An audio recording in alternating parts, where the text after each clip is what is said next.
আসসালামু আলাইকুম রহমতুল্লাহ। প্রিয় দর্শক শ্রোতা, আজকের ভিডিওতে আমরা আলোচনা করব সুস্থ থাকার 10টি ইসলামী শিষ্টাচার। সুস্থতা আল্লাহ তাআলার বড় নিয়ামত। তিনি যাকে যতটুকু সময়সীমা দিয়ে পৃথিবীতে পাঠিয়েছেন সে তার এক মুহূর্ত আগে বা পরে মারা যাবে না। কিন্তু সুস্থতা বা অসুস্থতা ব্যক্তির দৈনন্দিন অভ্যাসের উপর কিছুটা নির্ভরশীল। তাই সুস্থ থাকার জন্য অনেক মানুষ অনেক কৌশল অবলম্বন করে থাকে। আজকের ভিডিওতে আমরা ইসলামের আলোকে সুস্থ থাকার বিশেষ 10টি আমলের কথা আলোচনা করব।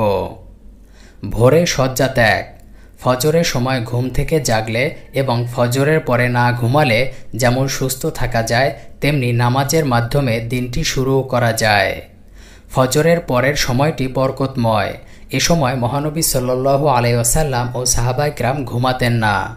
হযরত ফাতেমা রাদিয়াল্লাহু তাআলা আনহা বলেন, একদা মহানবী সাল্লাল্লাহু আলাইহি ওয়াসাল্লাম আমার ঘরে এসে আমাকে ভোরবেলায় ঘুমন্ত দেখে বললেন, মামুনি ওঠো, তোমার রবের পক্ষ থেকে রিজিক সংগ্রহ করো, অলসদের অন্তর্ভুক্ত হয়েও না, কেননা আল্লাহ সুবে সাদিক থেকে সূর্যোদয় পর্যন্ত রিজিক বন্টন করে থাকেন। মেসওয়াক করা। মুখের দুর্গন্ধ দূর করার প্রধান মাধ্যম হলো মেসওয়াক করা। যদি কেউ সঠিকভাবে মেসওয়াক করে তবে তার পাশের লোকজন মুখের গন্ধের কারণে কষ্ট পান না। তাই মহানবী সাল্লাল্লাহু আলাইহি ওয়াসাল্লাম প্রতিটি সালাতে অজুর আগে মেসওয়াক করতেন। তিনি বলেন, মেসওয়াক মুখ পরিষ্কার ও আল্লাহর সন্তুষ্টি অর্জন করে। পরিমিত পানাহার করা। পরিমিত পানাহার সুস্থ দেহের জন্য অপরিহার্য।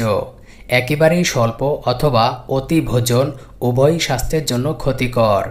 তাই মহানবী সাল্লাল্লাহু আলাইহি ওয়াসাল্লাম পরিমিত পানাহার করতেন। বর্ণিত আছে, মহানবী সাল্লাল্লাহু আলাইহি ওয়াসাল্লাম পেটকে 3 ভাগ করে 1 ভাগ খাদ্য, 1 ভাগ পানীয় এবং 1 ভাগ শ্বাস প্রশ্বাসের জন্য ফাঁকা রাখতেন।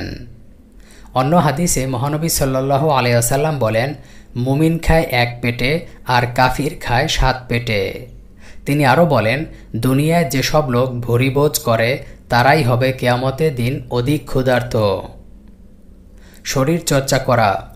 শারীরিক শক্তি বাড়ানোর জন্য পুষ্টিকর পানাহারের পাশাপাশি শরীরচর্চা করাও আবশ্যক। এজন্য প্রাচীনকাল থেকেই শারীরিক ব্যায়াম, সাঁতার ও কুস্তির প্রচলন ছিল। সাহাবীদের যুগেও এর প্রচলন ছিল।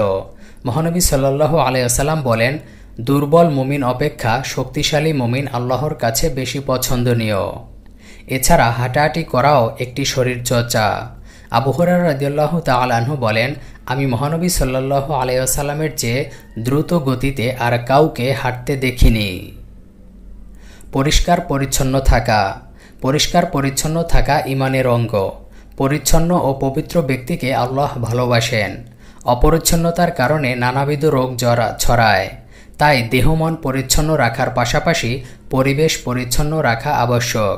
মহানবী সাল্লাল্লাহু আলাইহি ওয়াসাল্লাম বলেন, 5টি বিষয় মানুষের স্বভাবজাত প্রকৃতি। তা হলো খতনা করা, নাভির নিচের পশম পরিষ্কার করা, গোঁফ ছোট করা, নখ কাটা এবং বগলের লোম উপড়ানো। তিনি আরও বলেন, তোমরা তোমাদের আশপাশ পরিষ্কার রাখো। তাহাজ্জুদের নামাজ আদায় করা। তাহাজ্জুদের নামাজ যেমন আল্লাহর সঙ্গে সম্পর্ক সৃষ্টি করে, তেমনি তা বান্দার শারীরিক রোগ দূর করে। মহানবী সাল্লাল্লাহু আলাইহি সাল্লাম বলেন, তোমাদের রাতের সালাত তথা তাহাজ্জুদ আদায় অভ্যস্ত হওয়া উচিত, কেননা এটি তোমাদের আগের নেককারদের আমল। তাহাজ্জুদের সালাত আল্লাহর নৈকট্য লাভ ও গুনাহ থেকে বাঁচার উপায়, মন্দ কাজের কাফফারা এবং শারীরিক রোগের প্রতিষেধক। বিশেষ ঔষধি খাবার গ্রহণ। সুস্থ থাকার জন্য মহানবী সাল্লাল্লাহু আলাইহি ওয়াসাল্লাম নিজে বেশ কিছু ঔষধি খাবার গ্রহণ করার পাশাপাশি সাহাবীদেরও সে ব্যাপারে নির্দেশনা দিতেন। তা হলো খেজুর, জমজমের পানি, জয়তুন তেল, মধু ও কালিজিরা। খেজুরের ব্যাপারে মহানবী সাল্লাল্লাহু আলাইহি ওয়াসাল্লাম বলেন, তোমরা খেজুর দিয়ে ইফতার করো, কারণ তা বরকতময় খাবার। তিনি আরও বলেন, নিশ্চয়ই জমজমের পানি বরকতপূর্ণ, এটি তৃপ্তিকর খাদ্য এবং রোগের নিরাময়কারী। তিনি আরও বলেন, মধু ও কালোজিরা মৃত্যু ছাড়া সব রোগের ওষুধ। আরও এরশাদ হয়েছে, তোমরা জয়তুন তেল খাও এবং তা মালিশ করো, কারণ তা বরকতময় বৃক্ষ থেকে উৎপন্ন। রাগ প্রশমিত করা। রাগ ব্যক্তি জীবনে একটি খারাপ গুণ। এর মাধ্যমে মানুষ তার স্বাভাবিকতা হারিয়ে ফেলে। রাগে ফেটে পড়ে কেউ কেউ হৃদরোগে আক্রান্ত হয়। তাই রাগ নিয়ন্ত্রণে রাখা সুস্থ থাকার জন্য গুরুত্বপূর্ণ। মহানবী সাল্লাল্লাহু সাল্লাম বলেন, তোমাদের মধ্যে যে কুস্তিতে জয়লাভ করে সে শক্তিশালী নয়, বরং যে ক্রোধকে দমন করে সেই অধিক শক্তিশালী। রাগ নিয়ন্ত্রণের পদ্ধতি সম্পর্কে মহানবী সাল্লাল্লাহু সাল্লাম বলেন, যখন তোমাদের কেউ রাগান্বিত হবে তখন সে যেন বসে পড়ে, এতেও রাগ প্রশমিত না হলে সে যেন শুয়ে পড়ে। তাই রাগ না জমিয়ে ক্ষমা করাই শ্রেয়। মুমিনদের বৈশিষ্ট্য সম্পর্কে আল্লাহ বলেন, যারা কবিরা গুনাহ থেকে মুক্ত থাকেন এবং রাগান্বিত হলে ক্ষমা করেন। সূরা শুআরা আয়াত নম্বর 37। সদালাপি ও হাসিখুশি থাকা সুস্থ থাকার জন্য হাসিখুশি থাকার বিকল্প নেই। মহানবী সাল্লাল্লাহু সাল্লাম নিজে অত্যন্ত সদালাপি ও হাস্যোজ্জ্বল চেহারার অধিকারী ছিলেন। যদি কেউ মনমরা হয়ে চিন্তিত অবস্থায় থাকে তাতে সে অসুস্থ হতে পারে। সাহাবীরা বলেন, আমরা মহানবী সাল্লাল্লাহু সাল্লামের চেয়ে হাসি খুশি আর কাউকে দেখিনি। মহানবী সাল্লাল্লাহু আলাইহি ওয়াসাল্লাম বলেন, মুমিন সদালাপি হয় যে ব্যক্তি মানুষের সঙ্গে অন্তরঙ্গ হয় না এবং অন্যরাও তার সঙ্গে অন্তরঙ্গতা প্রদর্শন করে না, তার মধ্যে কোনো কল্যাণ নেই। এশার পর ঘুমানো।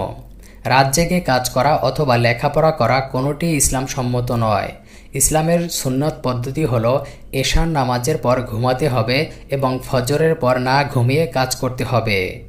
সাহাবীরা বলেন, মহানবী সাল্লাল্লাহু আলাইহি ওয়াসাল্লাম মাগরিবের নামাজ শেষে রাতের খাবার খেতেন এবং এশার নামাজ পড়ে ঘুমিয়ে পড়তেন। প্রত্যেকেই আজীবন সুস্থ থাকতে চায়, কিন্তু অনেকে সুস্থ থাকার কৌশল জানে না অথবা জানলেও তা সঠিকভাবে মানে না। তাই এসব শিষ্টাচার পালন করলে সুস্থ থাকার পাশাপাশি নেকি লাভেরও মাধ্যম হয়।